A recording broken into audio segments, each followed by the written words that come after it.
Welcome back. Today we are Selamat datang kembali. Hari ini kami sangat beruntung dapat bergabung dengan Richard Sakwa, Profesor Ilmu Politik di University of Kent, seorang puisi produktif dan salah satu pakar Rusia terbaik yang kami miliki di Eropa. Terima kasih atas setia hadir. Thank you for coming back on. Is bewaar Sweatsa Pipons Ford. Nin visa grup Hansky Face. Well, the Ukraine war now appears to be Nah, perang di Ukraina sekarang tampaknya akan segera berakhir, dan hal ini memaksa negara-negara Eropa untuk sedikit mengubah narasinya. Kita bahkan melihat Kanselir Merz mengubah retorikanya, yang tampaknya menjadi dasar untuk memulihkan hubungan diplomatik. Ia misalnya menekankan bahwa Rusia adalah negara Eropa dan bahwa kita harus berinteraksi dengannya. Menurut saya, ini penting karena perang ini, seperti yang kita tahu, telah berlangsung baik di medan tempur maupun melalui narasi. Jika seseorang ingin mempertahankan perang dan menolak diplomasi, maka tentu saja muncul narasi seperti invasi tanpa provokasi, yang berguna karena negosiasi kemudian dianggap sebagai bentuk penenangan yang memberi imbalan pada agresi, dan perdamaian harus dicapai di medan perang. Namun, ketika perang mulai kalah dan saatnya mengakhirinya, Kazimot mind vengeance spite, it's a step missed and gormrent. Then you need recognition of mutual security concerns. So one would expect a shift. Jadi seseorang akan memperkirakan adanya pergeseran dari narasi tentang pertarungan antara kebaikan dan kejahatan, di mana negosiasi dianggap mustahil. Jadi kita mungkin memiliki kesempatan untuk mengakhiri perang ini melalui cara-cara diplomatik. Dan untuk tujuan itu, ini merupakan kesempatan yang baik untuk membahas akar yang lebih dalam dari perang Ukraina, jika kita ingin menangani penyebab utamanya, seperti yang terus dituntut oleh pihak Rusia. Dan beruntung bagi kita, Anda baru saja menyelesaikan sebuah pembicaraan dengan judul yang persis sama, akar yang dalam dari perang Ukraina. Jadi saya ingin tahu apakah Anda bisa menjabarkan argumen Anda, karena untuk memahami bagaimana kita sampai pada titik ini, dan ini memang kompleks. Hal ini berkaitan dengan pembagian Eropa antara NATO dan Rusia, tetapi juga melibatkan persoalan tentu saja antara Rusia dan Ukraina, serta di dalam Ukraina sendiri. Kita memiliki lapisan ketiga, berupa garis pemisah yang dalam di dalam Ukraina. Saya menghista Anda bisa, ya, emang topiknya begitu sangat luas, tetapi saya bisa menguiga argumen Anda. Large topic, but if you can unpack your argument. Ya tentu, tapi sebelum melakukannya, boleh saya katakan bahwa semoga saja kita sedang menuju akhir dari perang ini, meskipun saya belum sepenuhnya yakin akan hal itu. Saya pikir untuk mengutip Churchill, kita berada di akhir dari permulaan, tapi sayangnya saya tidak sepenuhnya yakin bahwa kita berada di permulaan dari akhir. Kita tiba-tiba memasuki fase baru, sebuah fase di mana, menurut saya, kekuatan-kekuatan Eropa is deliberately tilted through Jerman and Molsing. Merimator stickgenet for Herod masuk ke dari turjin berku.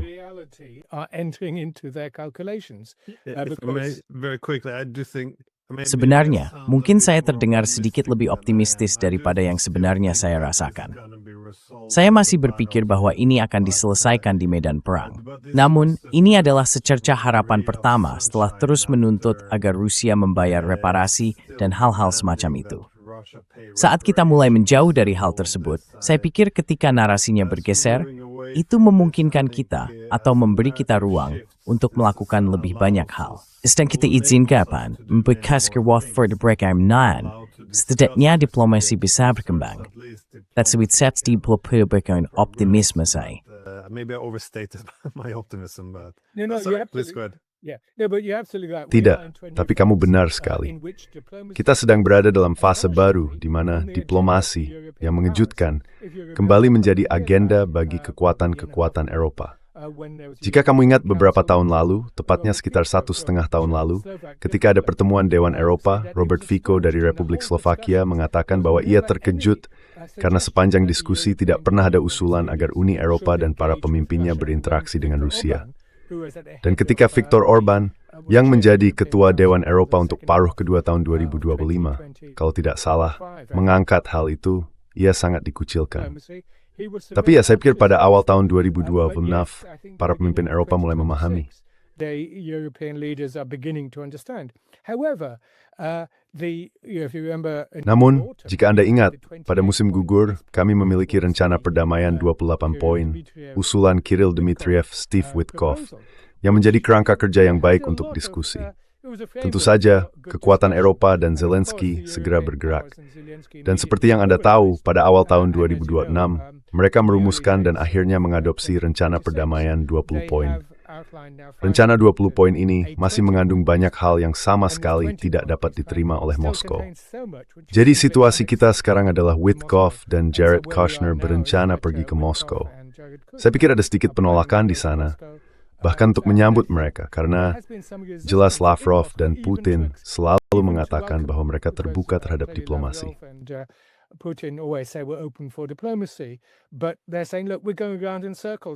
Tapi mereka bilang, lihat, kita hanya berputar-putar, apa gunanya? Kita mencapai sesuatu, lalu kamu datang, kita bicara, kita jabarkan isu-isu utama kita, kemudian kamu kembali, dan semuanya benar-benar terblokir ketika sampai pada kekuatan Eropa. Dan Trump sangat mudah berubah, seperti yang kita tahu. Dia benar-benar seperti meriam lepas, berayun dari satu sisi ke sisi lain. Jadi begitulah keadaan kita sekarang. Sayangnya, saya pikir medan perang akan menjadi tempat utama terjadinya aksi selama beberapa bulan ke depan. Sampai akhirnya kita mungkin bisa mencapai diplomasi yang lebih serius. Bukan hanya di antara kekuatan Barat, tapi juga dengan melibatkan Moskow secara lebih substansial. Bagaimanapun, itu hanya untuk menggambarkan posisi kita saat ini. Tapi seperti yang kamu bilang, segala sesuatu tentang posisi kita sekarang memiliki akar yang dalam.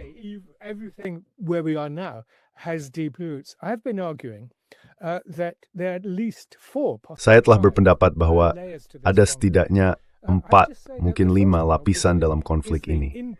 Saya akan mengatakan bahwa yang pertama jelas adalah konflik internal Ukraina. Sekarang, kita bisa merumuskannya dengan berbagai cara. Saya telah mengusulkan bahwa ada 2 model, 2 visi tentang kenegaraan Ukraina setelah tahun 91. Ada apa yang saya sebut sebagai visi monistik. Ini adalah gagasan bahwa telah ada semacam visi primordial, kata yang sangat menarik, visi primordial kebangsaan Ukraina dan bahkan kenegaraan sejak awal waktu. Yang perlu dilakukan hanyalah menyingkirkan lapisan-lapisan kolonialisme Rusia dan sebelumnya, kolonialisme Polandia, dominasi Poland-Lituania. Tapi ini seperti patung David karya Michelangelo.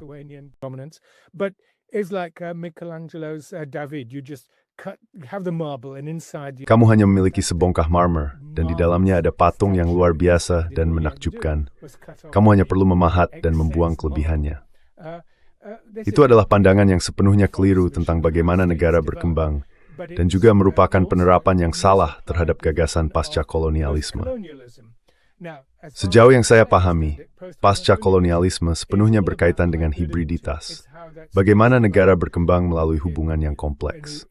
Kamu bisa menyebutnya imperial, kolonial, atau apapun, tetapi mereka tetap berubah oleh interaksi tersebut. Sebaliknya, pandangan primordial menyiratkan bahwa kamu bisa begitu saja menyingkirkan semua itu. Alternatifnya, dan inilah yang saya dedikasikan dalam buku saya, Perang Rusia-Ukraina, Garis Patahan Kekaisaran, adalah apa yang saya sebut sebagai Ukraina yang lain. Ini adalah visi tentang Ukraina yang pluralistik, toleran, multibahasa, multiagama, dan dermawan.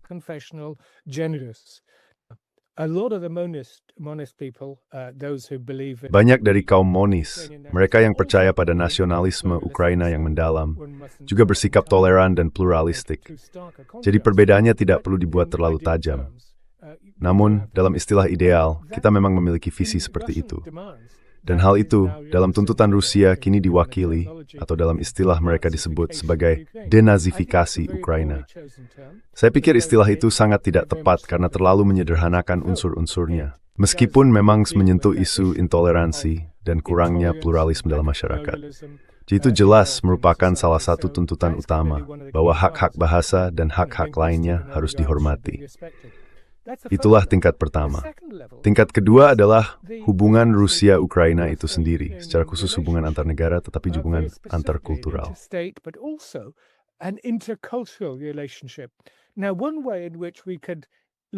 Sekarang, salah satu cara kita bisa melihat hal itu adalah melalui berbagai macam teori. Namun arah yang ingin saya ambil, seandainya saya punya lebih banyak waktu, adalah menyorotinya melalui prisma teori mimetik, teori René Girard. Ia mengatakan bahwa pada dasarnya dua negara atau dua orang, ia memberi contoh seorang tuan dan seorang hamba, tertarik ke dalam konflik melalui peniruan. Seorang hamba biasanya akan berkonflik dengan hamba lainnya. Karena jarak antara hamba itu dan tuannya begitu besar, dan para tuan kemudian akan bertengkar di antara mereka sendiri. Dengan kata lain, semakin dekat jarak antara dua pihak, semakin besar kemungkinan konflik muncul. Dan tentu saja, Rusia dan Ukraina menempati ruang peradaban dan budaya yang sangat mirip, bukan berarti sama, yakni Slavia Timur, Ortodoks, dan dengan sejarah yang sama di sebagian besar wilayah negara tersebut.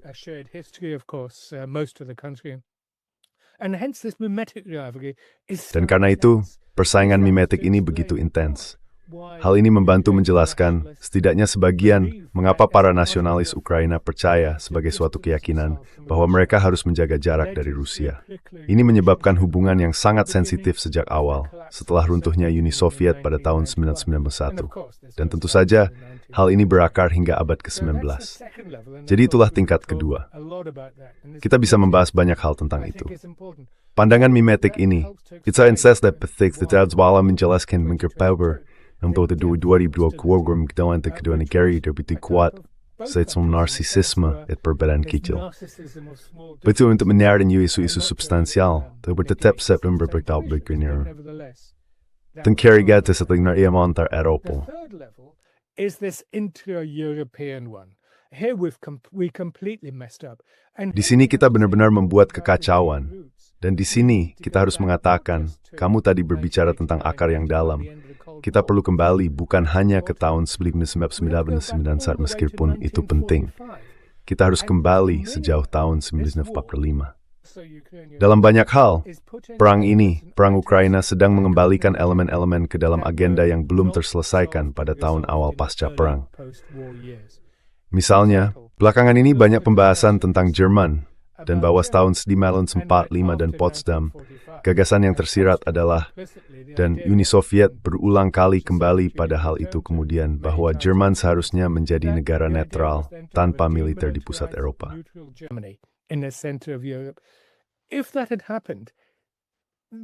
Jika itu terjadi, tidak akan ada perang dingin, tidak akan ada pembagian Jerman. Seluruh politik akan berubah.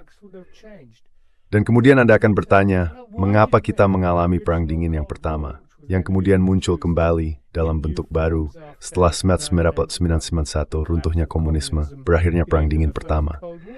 Nah, bisa dikatakan, dan disinilah saya selalu berpendapat bahwa kita mengalami dua gagalan. Pertama, munculnya apa yang disebut sebagai barat politik. Lavrov dan Rusia yang berbicara barat kolektif, dan kekuatan barat bersenang tentang aliansi transatlantik, subtilitas yang sangat dapat dominasi drama Taipultuan. Powerful body which has dominated for 80 years. In other words, jadi, dengan kata lain, penyelesaian pasca perang setelah tahun 1945 merupakan penyelesaian yang berorientasi Atlantik, yang menundukkan dan gagal membentuk kesatuan pan-benua yang sejati.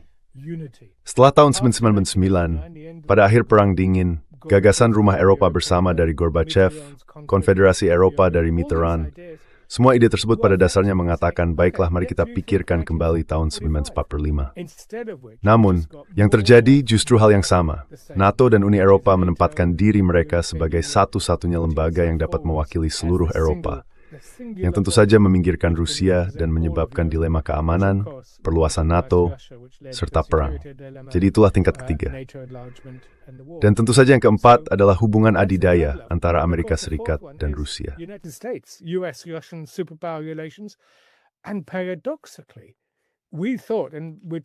Dan secara paradoks kami berpikir dan kami berbicara tentang perdamaian di awal, bahwa perdamaian bisa datang dari atas.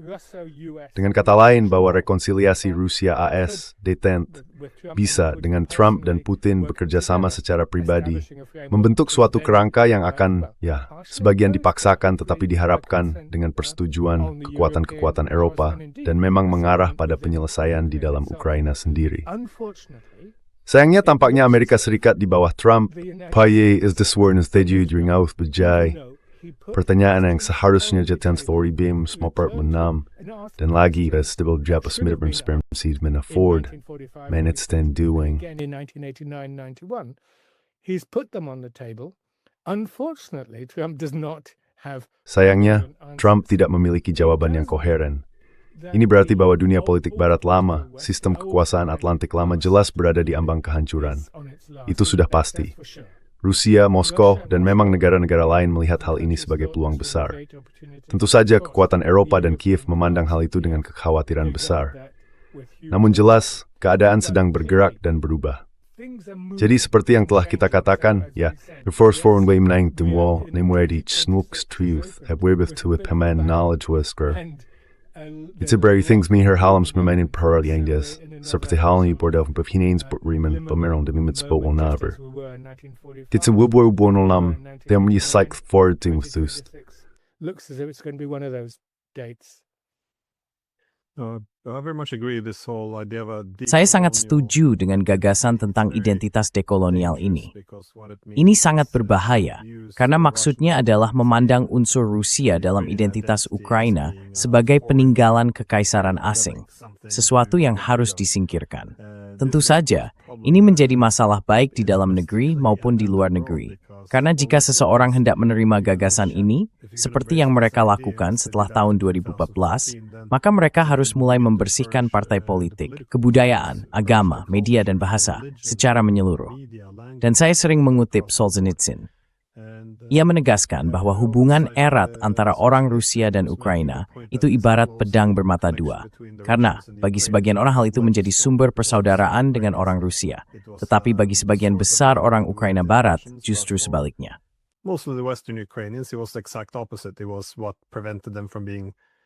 Hal itu yang mencegah mereka menjadi sepenuhnya berdaulat. Karena jika pada dasarnya Anda menginginkan satu bangsa, lalu mengapa Anda harus menjadi negara yang terpisah? Jadi saya selalu setuju bahwa akan baik bagi Ukraina untuk berkembang sebagai proyek pembangunan bangsa, untuk menjadi berbeda dari Rusia. Inilah Ukraina. Kami berbeda, tetapi tidak anti-Rusia. Karena jika tidak, Anda akan memicu masalah keamanan domestik dan internasional. Itu akan sedikit seperti Rusia yang benar-benar melepaskan diri atau melakukan detatarisasi. Maksud saya, Anda tidak bisa begitu saja memutus hubungan 500 tahun bersama dan berpura-pura bahwa setelah sekian lama hal itu tidak penting. Hal itu harus dimasukkan ke dalam konsep yang lebih inklusif tentang apa artinya menjadi orang Rusia. Anda tidak bisa memutus hubungan dengan kelompok-kelompok lain ini. Namun dalam kasus Rusia, hal itu lebih rumit.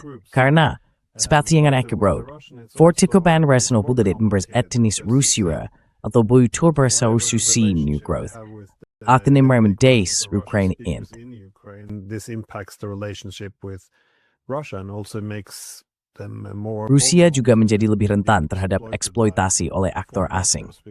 Karena saya pikir, jika Ukraina memiliki unsur asing, baik itu secara tradisional Jerman, Amerika, atau Inggris, yang ingin menciptakan Eropa yang lebih terrusiakan, maka akan terlihat adanya keselarasan dengan unsur-unsur yang lebih nasionalis di dalam Ukraina.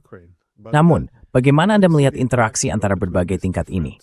Maksud saya, tampaknya jika AS dan Rusia dapat mencapai semacam kesepakatan, hal itu akan mempermudah penyelesaian masalah lainnya, bukan? Tetapi pemerintahan nasionalis di Kiev tidak hanya akan berupaya untuk menjadi anggota NATO. Mereka juga akan berusaha membersihkan budaya Rusia dari wilayah-wilayah yang secara historis merupakan tanah Rusia, yang juga tidak dapat diterima. Jadi bagaimana Anda melihat hal ini dapat berjalan bersama? How do you see this working together? Yeah, that's part of the Ya, difficulty. itulah bagian dari kesulitannya dalam menyatukan semuanya. Ini seperti kubus Rubik. Sangat sulit untuk membuat semua bagiannya sejajar. Dan tentu saja, semua isu ini saling berinteraksi satu sama lain. Misalnya Amerika Serikat, dan secara eksplisit Zbigniew Brzezinski, pada tahun 1990-an dalam The Grand Chessboard, mereka telah bekerja dengan tekun. Kedutaan besar AS di Kiev telah bekerja dengan tekun untuk memanfaatkan perpecahan di dalam Ukraina, guna memfasilitasi dan memperkuat satu kelompok sebagai bagian dari upaya untuk menahan, meminggirkan, dan bahkan, jika mau dibilang begitu, mempermalukan Rusia. Jadi banyak hal yang terjadi di tingkat-tingkat ini.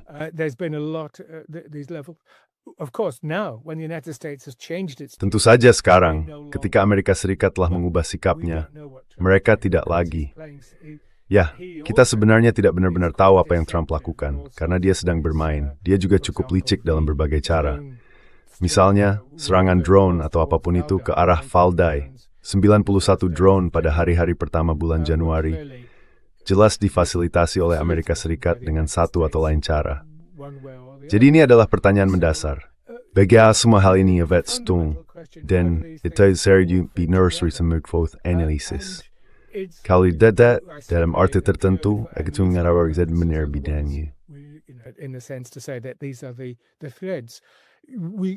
Other approaches to it would say, Kau tahu, pendekatan lain mungkin akan mengatakan bahwa tingkatan-tingkatan ini agak mekanis, dan kita bisa menamai yang lain. Misalnya yang kelima bisa jadi cara perang ini dipresentasikan sebagai perjuangan peradaban yang lebih besar, gerombolan barbar Rusia di timur.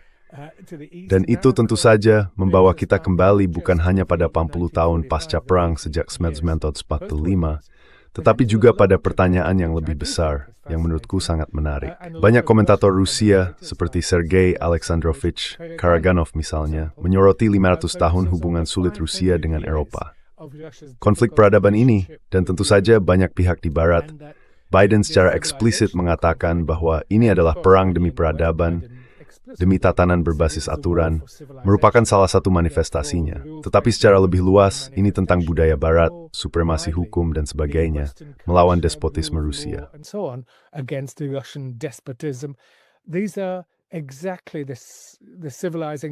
Inilah yang disebut sebagai misi peradaban, dan Macron juga pernah membicarakannya. Ini merupakan pengulangan dari visi kekaisaran abad ke-19, visi kekaisaran yang belum mati. Dan tentu saja para komentator seperti Karaganov berpendapat bahwa pada akhirnya perang ini adalah kesempatan bagi Rusia untuk mendefinisikan identitasnya, untuk melepaskan upaya keliru selama 500 tahun menjadi kekuatan Eropa, meskipun ia sendiri bersikap ambigu.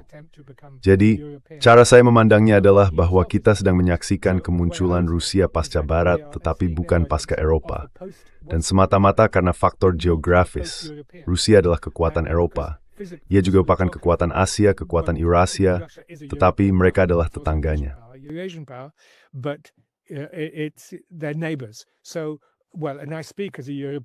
Jadi begini, saya berbicara sebagai seorang Eropa.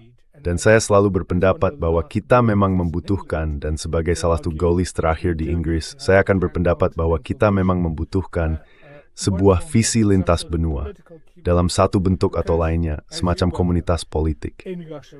Karena seperti yang Anda tahu, di Rusia kita memiliki 145 juta warga, yang jelas merupakan masyarakat yang sangat beragam. Ada orang Buryat dan banyak lainnya. Tetapi pada akhirnya, budaya mereka adalah budaya Eropa. Mereka memiliki rasa orientasi budaya yang sama. Bagaimana saya harus mengatakannya? Ada berbagai keyakinan agama, meskipun saya tidak ingin terlalu menekankan aspek Kristennya. Tetapi tentu saja ini adalah budaya yang sangat terpengaruh oleh kekristenan. Di samping agama-agama lain yang tentu harus dihormati, sama seperti Eropa juga harus menghadapinya. Jadi, dengan kata lain, dimensi peradaban ini sekaligus memperuncing dan pada akhirnya mungkin juga memberikan kerangka bagi perdamaian yang sangat kita dambakan.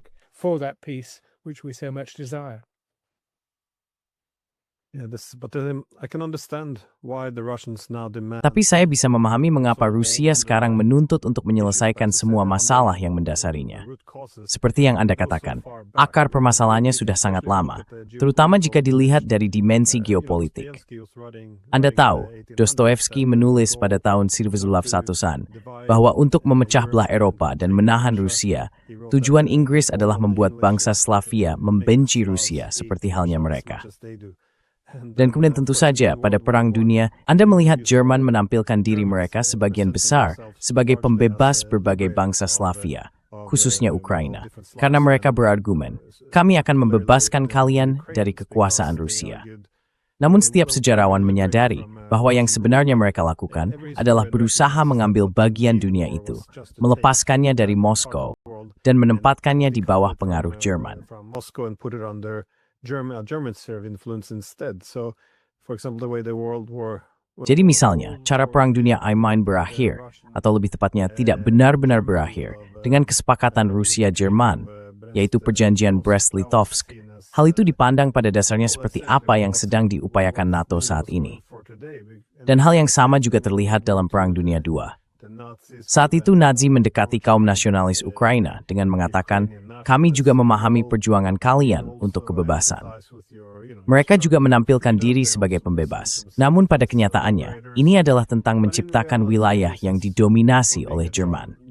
Lalu tentu saja, kita memiliki Revolusi Oranye pada tahun 2004, yang juga dimaksudkan untuk menarik Ukraina keluar dari pengaruh Rusia dan masuk ke orbit Uni Eropa yang dipimpin oleh Jerman. Dan lagi, kita melakukan hal yang sama pada tahun 2014. Kita terus melakukan hal yang sama berulang kali. We do the same thing over and over again. It looks either, we accept that Ukraine is Sepertinya kita harus memilih antara menerima bahwa Ukraina adalah bagian dari orbit Rusia, yang menurut saya sudah tidak masuk akal lagi, mengingat bagaimana sentimen publik di Ukraina telah berubah, atau menjadikannya sebagai jembatan, bukan garis depan. Namun, untuk itu, dibutuhkan sistem keamanan pan-Eropa yang benar-benar tidak menjadikan Ukraina sebagai garis depan, yang akan baik bagi pembangunan ekonominya, dan kemampuannya untuk menghormati semua orang yang tinggal di dalam perbatasannya. Tapi bagaimana cara memutus siklus ini? Karena apapun kesepakatan damai yang dihasilkan, permusuhan akan terus berlanjut. Gagasan bahwa Rusia pada dasarnya adalah pihak lain utama kita, kelompok luar utama kita. Semua ini kemungkinan akan terus berlangsung cukup lama. Jadi bagaimana sebenarnya kita menangani akar permasalahannya? How do you actually deal with the root causes here? Seperti yang Anda katakan, begitu kita mulai menangani akar permasalahan, kita akan menemukan bahwa ini adalah jaring yang sangat rumit dari konflik yang saling terkait dan gagasan yang terus berulang. Salah satu cara untuk memutus siklus tanpa akhir ini, dan seperti yang Anda katakan, ini bukan hanya 10 tahun terakhir, tetapi 30 tahun atau lebih sejak berakhirnya Perang Dingin, atau bahkan sejak 1945, kembali ke abad ke-19, Perang Crimea, dan seterusnya, adalah dengan memikir kembali kerangka dasarnya secara keseluruhan. Saya berpendapat bahwa, seperti yang Anda katakan, kita mungkin belum tahu persis bagaimana mencapainya. Tetapi biasanya setelah perang, jika kita menginginkan perdamaian yang bertahan lama, kita perlu menempatkan gagasan-gagasan baru di atas meja.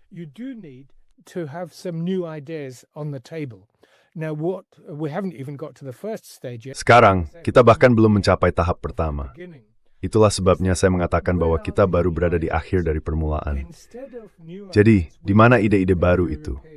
Alih-alih ide baru, kita melihat Uni Eropa dan sebagian besar kekuatan Eropa justru semakin terobsesi dengan demam perang, Rusofobia yang ganas ini, pembatalan terhadap Rusia, yang bahkan Amerika Serikat pun mulai anggap berlebihan. J.D. Vance, Hegseth, dan lainnya. Bukan karena mereka mencintai Rusia, tetapi karena mereka ingin berfokus pada Tiongkok, yang mungkin merupakan satu-satunya unsur baru dalam semua ini. Dengan kata lain, mereka mempertahankan pandangan tentang politik internasional yang harus selalu berkaitan dengan konflik dan wilayah pengaruh. Seperti yang Anda katakan, jika Ukraina bukan menjadi jembatan, maka ia akan menjadi penghalang, dan seterusnya.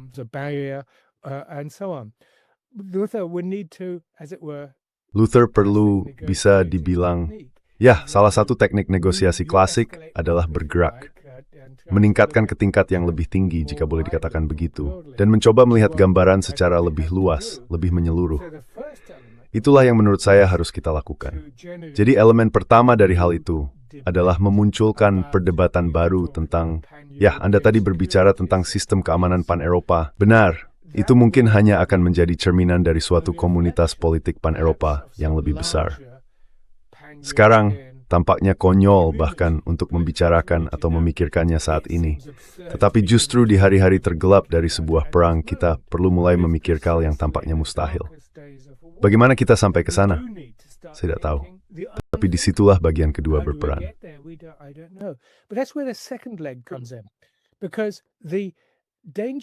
Karena bahaya dari semua ini, saat ini adalah bahwa perang ini merupakan perang saudara Eropa. Dan tentu saja begitulah cara kaum Trumpis melihatnya. semakin lama semakin jelas, sebagai perang saudara Eropa yang endemik. Dan memang, di banyak wilayah selatan global, hal ini dipandang sebagai satu lagi perang dari utara global. Itulah sebabnya begitu banyak negara di selatan global tidak ingin terlibat sama sekali. Mereka tidak ikut dalam sanksi. Mereka hanya berkata, lihat orang-orang Eropa yang konyol ini, mereka sudah punya satu perang dunia. Bukankah itu sudah cukup bagi mereka? Jadi mereka harus punya yang kedua, dan sekarang mereka menginginkan yang ketiga. Ya, kami tidak mau ikut campur. Namun hal itu membawa kita pada bahaya besar lainnya saat ini, yaitu terhadap sistem internasional berbasis piagam perserikatan bangsa-bangsa.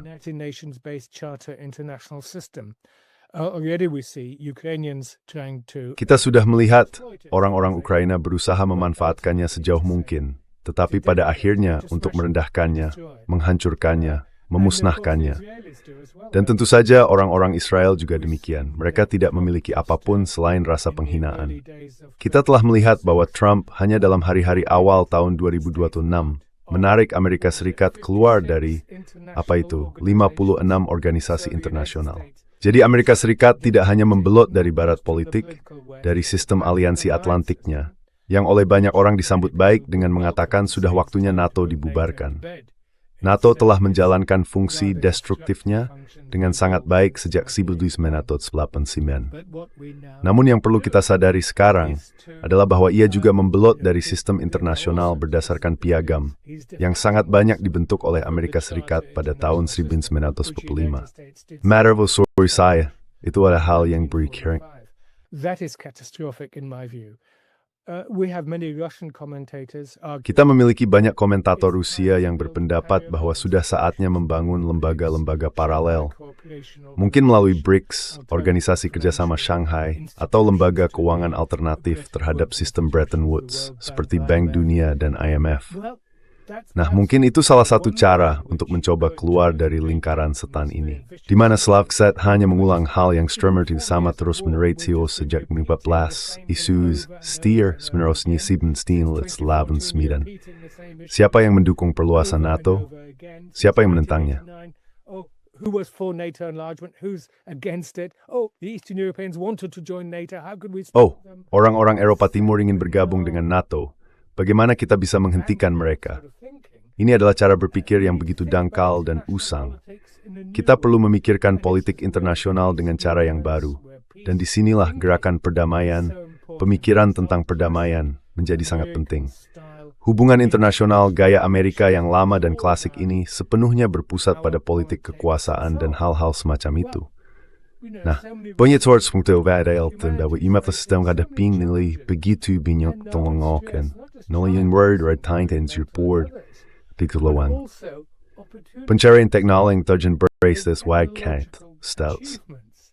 In recent years are, fantastic. The fact that we can sit here and talk. Fakta bahwa kita bisa duduk di sini dan berbicara melalui mesin ini sungguh luar biasa seperti fiksi ilmiah. Namun apa yang kita lakukan terus-menerus? Kita menyia-nyiakan kesempatan itu. Dan sekarang orang-orang Eropa ingin menghabiskan beberapa dekade ke depan untuk mempersenjatai diri kembali. Menteri Luar Negeri kita yang luar biasa, Yvette Cooper, berada di negaramu, di utara Norwegia kemarin, menyerukan pertahanan besar-besaran baru di Kirkenes, seperti yang kita katakan dalam bahasa Inggris. Dia berada di sana kurasa belum lama ini. Dan tentu saja kita baru saja mengirim pasukan militer besar ke Greenland, satu prajurit untuk mempertahankannya dari sekutu kita sendiri. Tapi ini kau tahu, kita sudah sampai pada tingkat politik yang konyol.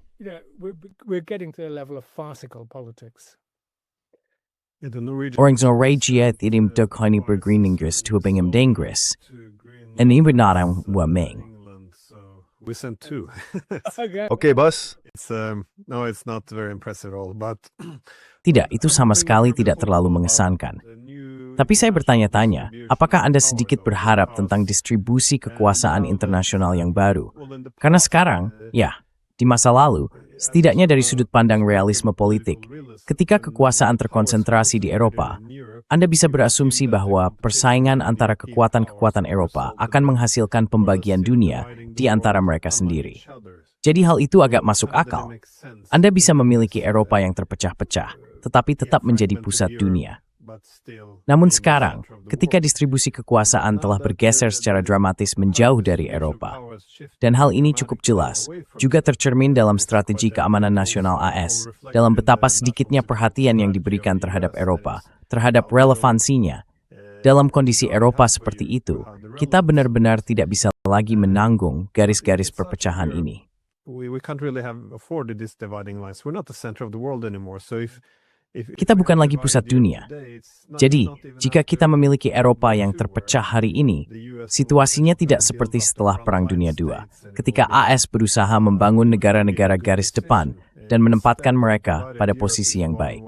Sebaliknya, Eropa yang terpecah sekarang berarti Eropa Barat menjadi terlalu bergantung pada AS, dan Rusia menjadi terlalu bergantung, mungkin, pada Tiongkok. Dan hal ini memungkinkan AS untuk mulai mengubah semua ketergantungan itu, baik ekonomi maupun keamanan, menjadi kesetiaan besar-besaran. Akibatnya, orang Eropa akhirnya harus melakukan semua yang diperintahkan kepada mereka, hanya menjadi lebih lemah dan kurang relevan.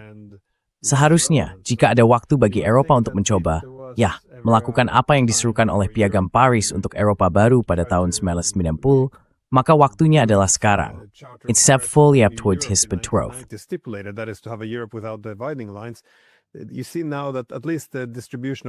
Sekarang Anda bisa melihat bahwa setidaknya distribusi kekuasaan mendukung hal itu. Karena setelah Perang Dingin, saya bisa memahami mengapa kita memilih hegemon, yaitu bangsa Eropa bekerja sama dengan AS agar kita bisa memiliki hegemoni kolektif. Anda tahu, jika Rusia bergabung dengan Eropa bersama, maka hal itu tidak akan melibatkan Amerika dengan cara yang sama. Jadi itu tidak akan menjadi sistem hegemoni kolektif. Ada insentif yang kuat di sana. Namun hari ini, tatanan unipolar sudah hilang. Saya tidak melihat hal yang sama. Dari perspektif struktural, saya tidak lagi melihat insentif yang sama untuk mempertahankan Eropa tetap terpecah seperti dulu. Maksud saya, dari sudut pandang saya, membagi kembali Eropa adalah harga yang kita bayar untuk menjaga agar Amerika tetap hadir dan fokus pada Eropa. Tetapi jika Amerika memang sudah menurunkan prioritasnya terhadap kawasan itu, mengapa kita justru menjadikan Rusia sebagai musuh? It's we're being too mature. Indeed. And worse than that, we bandwagoned and Memang benar. Dan yang lebih buruk lagi, kita ikut-ikutan dan merusak hubungan dengan Tiongkok sampai batas tertentu. Sekarang mereka berusaha memperbaiki hubungan itu. Namun karena Amerika Serikat pada tahun 2018 memulai perang tarif, Eropa kemudian menunda perjanjian investasi yang telah dikerjakan selama bertahun-tahun dan seterusnya. Hal itu benar-benar tidak masuk akal. Yang kita lihat sekarang dengan jelas adalah pemisahan sistem kekuasaan Atlantik. Namun seperti yang Anda tahu, strategi Eropa adalah untuk bertahan, berusaha, bisa dibilang, menenangkan energi demonik Donald J. Trump, dan berharap bahwa pada tahun 2028 akan terpilih pemimpin baru dan keadaan kembali normal. Jadi saya tidak melihat ada pemikiran strategis di luar itu, kecuali dalam satu hal yang agak merugikan, yaitu membangun tentara Eropa. And that is to build up a European army. Ursula von der Leyen, the President of the European Commission. Ursula von der Leyen, Presiden Komisi Eropa, kini berpendapat bahwa Eropa perlu membangun dirinya sebagai kekuatan militer, yang tentu saja masuk akal dalam banyak hal jika dilakukan dengan cara yang positif, yakni agar Eropa dapat berdiri di atas kaki sendiri dan menjadi pihak yang mandiri. Namun, apa itu Eropa? Inggris telah keluar. Norwegia tidak termasuk, meskipun tentu sangat dekat dengan Eropa. Tapi tetap saja tidak. Unipa ini, Zwicker start flagini Randorx, dan ini bangsa fungsional, beberapa elemen reproduksi dan format bor. Healing, Stoon, Eropa ini less dan terproduksi. Kita dari barat rapi tapi sukses terbaik. This is We don't know how this war is going to end, but I think it's going to end badly. It's already ending badly for NATO. Ini sudah berakhir dengan buruk bagi NATO. Aliansi itu telah kehilangan kredibilitas dan sebagainya, dan saya pikir hal yang sama juga berlaku bagi Uni Eropa. Itulah sebabnya saya rasa kita perlu mulai bertanya, seperti apa Eropa yang kita inginkan setelah perang ini? Eropa yang kita inginkan adalah yang sudah ada dalam agenda pada tahun 1945 dan kembali pada tahun Demen 1. Dan itu, seperti yang Anda maksud, adalah visi pan-benua. Tentu saja, itu akan menjadi Eropa pasca Amerika, tetapi bukan yang anti-Amerika. Siapa akan bekerja sama dengan Amerika Serikat? Siapa ingin berkonflik? Sekali lagi, ini mungkin tentang benar kembali pada license normatif Infinita sebagai proyek perdamaian.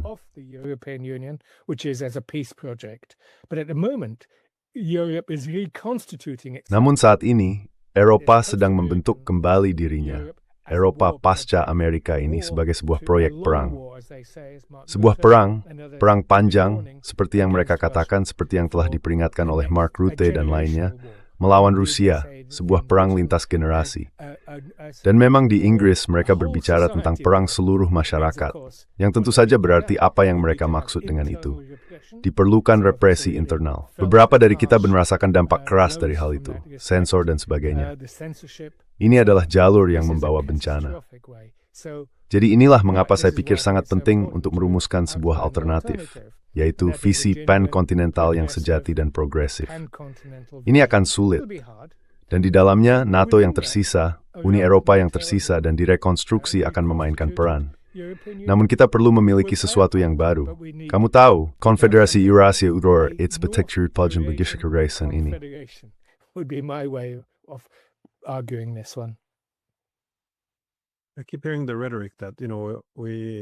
Saya terus mendengar retorika bahwa kita harus mempertahankan sistem aliansi dan blok anti-Rusia.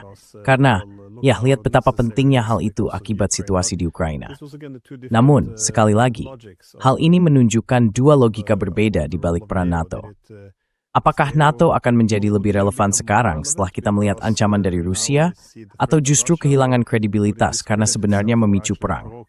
Dan, Anda tahu, sulit untuk tidak menyoroti bahwa negara-negara di garis depan yang katanya harus kita lindungi, Ukraina, Moldova, Georgia, semuanya sedang atau mungkin akan hancur sebagai konsekuensi dari kebangkitan politik blok.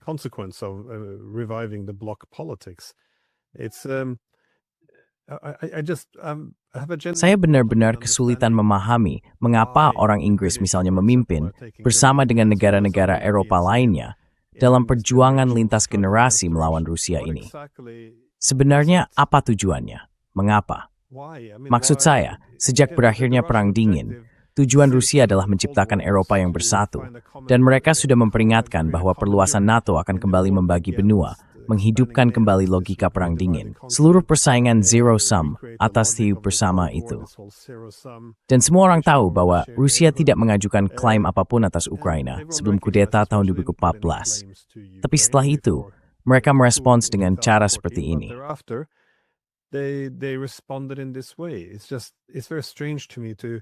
Ini sangat aneh, Pak Kagvog.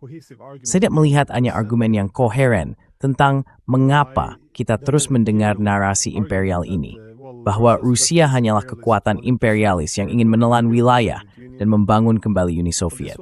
Itu bukanlah kasus Kasa-Harkro di Ukraina pada tahun 2014.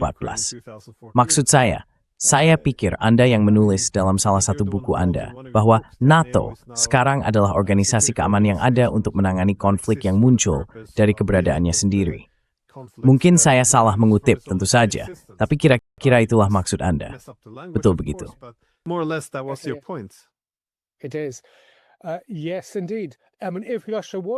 Ya, benar sekali. Maksud saya, jika Rusia hanya berurusan dengan ekspansi teritorial atau imperial, mereka bisa saja dengan mudah mencaplok atau mengambil alih Donbas selama 7 tahun antara 2014 dan 2021. Namun mereka tidak melakukannya. Mereka belum menyerap wilayah itu, meskipun banyak buku omong-omong yang mengklaim bahwa Rusia telah mengambil alih Abkhazia dan Ossetia Selatan. Faktanya tidak demikian. Rusia mengakui mereka sebagai negara merdeka, dan tentu saja hal itu adalah sesuatu yang harus dinegosiasikan dengan Georgia pada waktunya. Namun pertanyaan yang lebih besar, mengapa, adalah hal yang benar-benar harus kita fokuskan. Ada berbagai macam jawaban untuk itu. Yang pertama, yang bersifat psikososial, adalah bahwa kita memiliki kalangan elit yang benar-benar terdegradasi. Setidaknya di Inggris, kita memang demikian.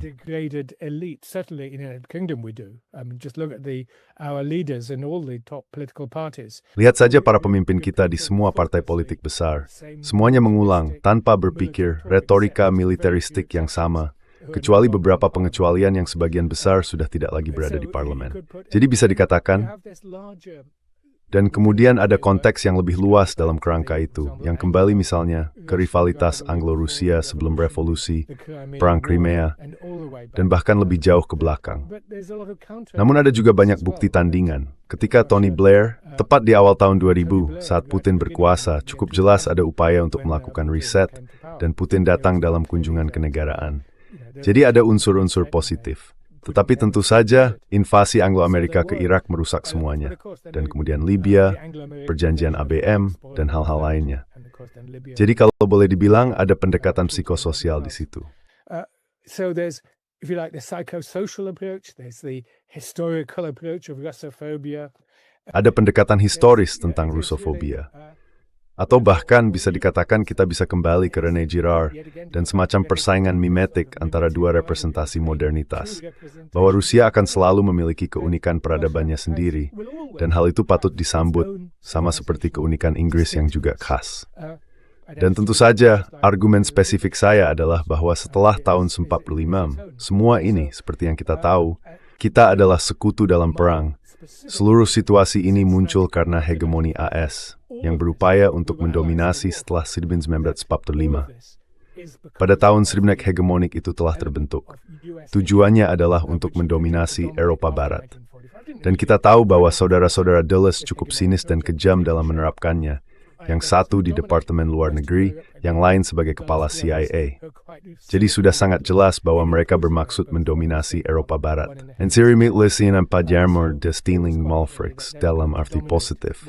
Sebaliknya yang terjadi adalah penyutin dalam arti negatif. In a positive sense, so you got the negative unification. And of course, 1989 dan tentu saja tahun 1989 seperti yang kini bisa kita lihat merupakan serangkaian revolusi negatif. Karena negara, ini sebabnya muncul kepahitan dari negara seperti Republik Baltik, seperti Lituania, terhadap Rusia. Salah satu kegagalan Uni Eropa adalah bahwa alih-alih melampaui logika konflik, justru memfasilitasi dan memperbesarnya. Jadi ada banyak unsur di sana, tetapi tidak ada awal yang jelas. Jauh kembali pada tahun 1990, atau mungkin 1991, saya menghadiri konferensi Asosiasi Studi Politik, Konferensi Asosiasi Ilmu Politik Inggris kita, ITO, dan Landsbergis, yang saat itu merupakan pemimpin Lituania. Vytautas Landsbergis sudah lama sekali memberikan pidato utama ke kami.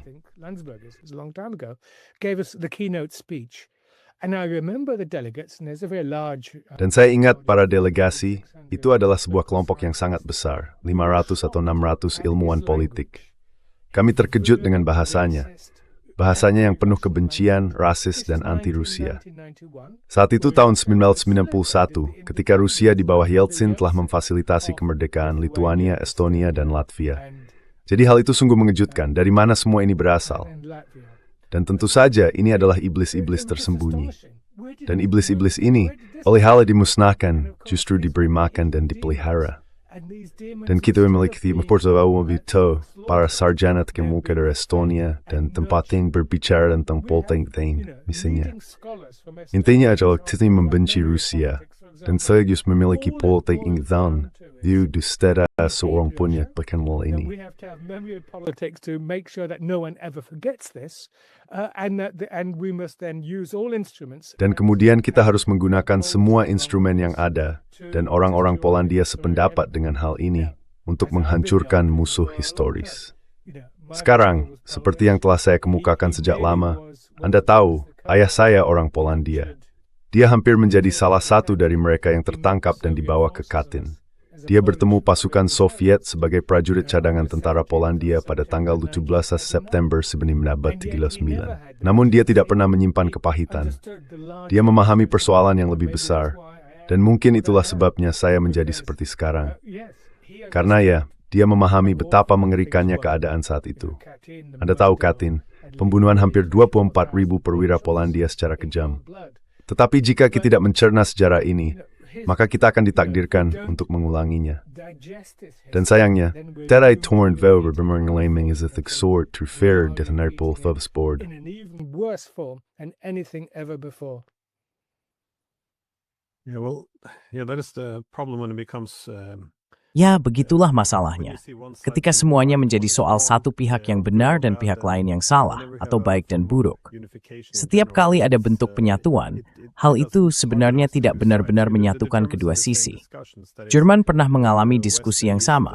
Ketika Jerman Barat dan Timur bersatu, asumsi yang muncul selalu, ya bagian Barat yang benar, jadi mari kita buang saja semua hal dari Timur. Padahal di Jerman Timur, tidak setiap hari langitnya mendung. Mereka juga punya hal-hal lain. Tapi saya ingin bertanya tentang distribusi kekuasaan.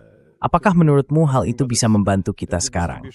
Karena lagi-lagi, ketika Rusia menjadi kekuatan terbesar, atau bisa disebut sebagai lawan, seperti pada abad ke-19 terhadap Inggris, atau pada abad ke-20 terhadap dunia politik Barat, maka ada insentif alami untuk menyeimbangkan kekuatan melawan Rusia. The Sams with Anna Boris, Gary de Violortsu that an untuk menggawarkan sembang sesuatu yang sempuan. Acquired ideologies which portrays them as everything you're not. But under the current Namun, distribution of dalam power, distribusi China kekuasaan saat ini, dengan larger Tiongkok power, sebagai kekuatan yang lebih taking besar, American dan bahkan economy telah from melampaui first ekonomi power Amerika dalam hal paritas daya beli sejak 12 tahun lalu, ada insentif untuk tidak mendorong Tiongkok atau Rusia menjauh.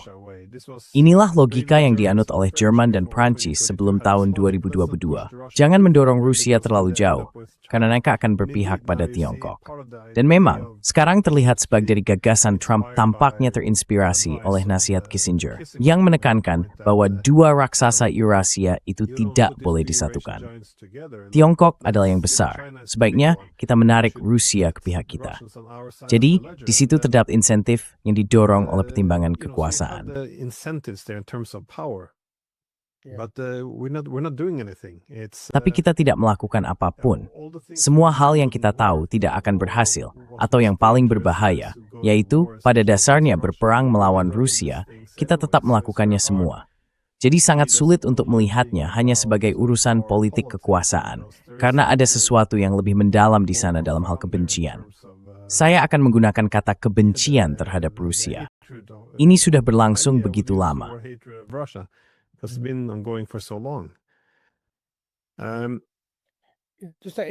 Di Washington, tentu saja ada perdebatan besar. Ada aliran pemikiran Elbridge Colby yang sangat berfokus pada Tiongkok sebagai lawan utama. Dan hal ini sebagian tercermin dalam strategi keamanan nasional. Lalu ada kelompok Montlibios dan lainnya yang masih terjebak dalam perang dingin, terutama terhadap Kuba, tetapi juga terhadap Rusia. Dengan kata lain, ada perdebatan yang sedang berlangsung di Washington yang bahkan belum mulai terjadi di London, Paris, atau Berlin, atau di Brussel, seperti yang Anda maksud. Karena, ya, dunia telah bergerak maju. Eropa menjadi terpinggirkan. Ia telah kehilangan ketegasannya sebagai sekutu. Bahkan siapapun yang terpilih pada tahun 2028, kita kembali ke keadaan seperti sebelumnya. Dan bahkan saat itu pun, selalu ada ketegangan di dalam sistem kekuasaan Atlantik. Dan benar, keseimbangan otoritas ekonomi politik memang sedang bergeser.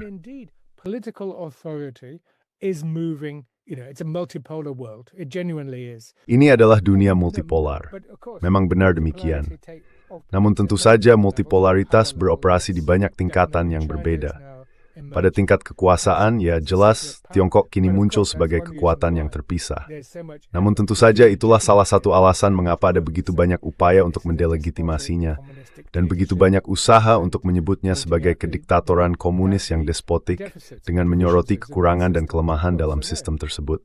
Yang tentu saja memang ada. Jadi ya, multipolaritas pada akhirnya, dan disinilah saya akan menambatkan pandangan saya, sebenarnya adalah visi normatif yang didasarkan pada piagam Perserikatan Bangsa-Bangsa. Saat ini ada 103 negara berdaulat dan merdeka di PBB. Dan kita perlu bekerja, ya, kekuatan besar perlu bekerja. Dan saya menggunakan kata komitas, yaitu bahwa mereka juga bekerja sama. Dan itulah gagasan awal dari 5 anggota tetap Dewan Keamanan. Bahwa as a stare than tough to number the tooth through brace.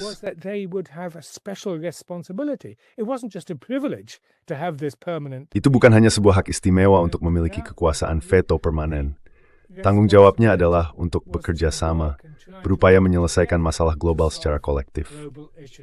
Dan tentu saja, yang kita lihat pada akhir Perang Dingin adalah bahwa Prancis dan Inggris hampir selalu memberikan suara sejalan dengan Amerika Serikat dan memimpin bersama dengannya. Jadi terbentuklah blok beranggotakan 3 negara. Selain itu, Inggris berhasil mengambil alih sekretariat dan memanipulasinya. Sekarang Majelis Umum Perserikatan Bangsa-Bangsa dipimpin oleh, sulit dipercaya, Annalena Baerbock, seorang Russofob yang keras, yang merusak kredibilitas Majelis Umum. Tentu saja mereka harus menghormati pandangan dari negara-negara selatan global, tetapi tetap saja, melalui penetapan agenda dan jenis-jenis mosi yang mereka ajukan, mereka membentuk arah prosesnya.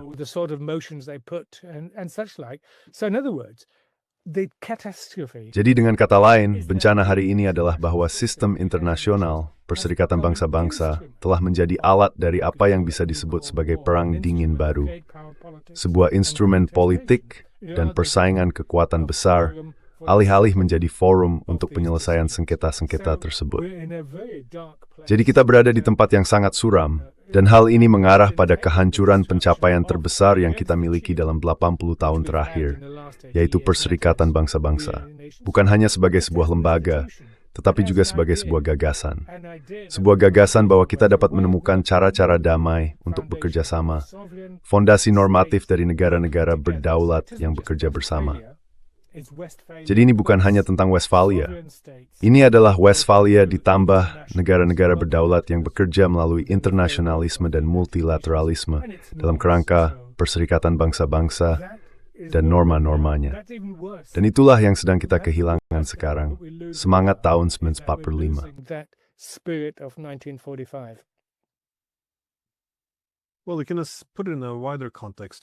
Nah, kamu bisa menempatkannya dalam konteks yang lebih luas.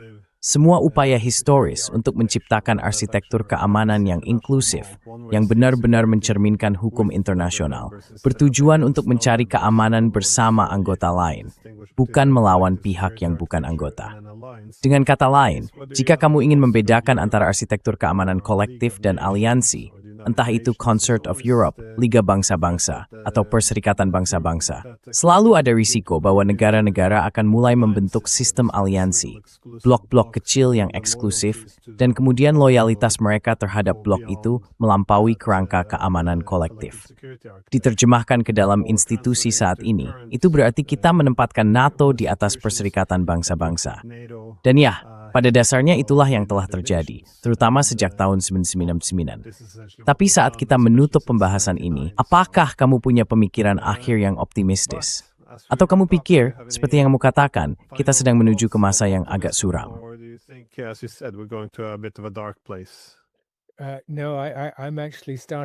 Tidak, sebenarnya saya memulai tahun ini dengan sangat pesimistis. Dan sayangnya, saya pikir itu masih berlaku, terutama dari sudut pandang Eropa. Hampir para pemimpin sekarang mengatakan bahwa kita perlu benar-benar melakukan diplomasi dengan Rusia. Nah, bukankah itu luar biasa? Diplomasi berarti Anda benar-benar berbicara. Dalam perundingan damai, Anda berbicara dengan pihak lain di seberang meja. Jadi setidaknya ada sedikit pemahaman bahwa kita perlu bergerak menuju dinamika baru dalam perundingan damai ini untuk mengakhiri perang yang mengerikan ini. Perang mengerikan yang baru Senin lalu telah melampaui dalam hal durasi apa yang disebut Rusia sebagai perang patriotik besar dari tahun 1941 hingga 1945. Tetapi sayangnya, bagi Inggris Raya, Perang Dunia Kedua berlangsung selama 5,5 tahun. Yung ali sama samarat peteng sebelum temuan braver smudgem eld. Jadi ya, sangat pesimistis.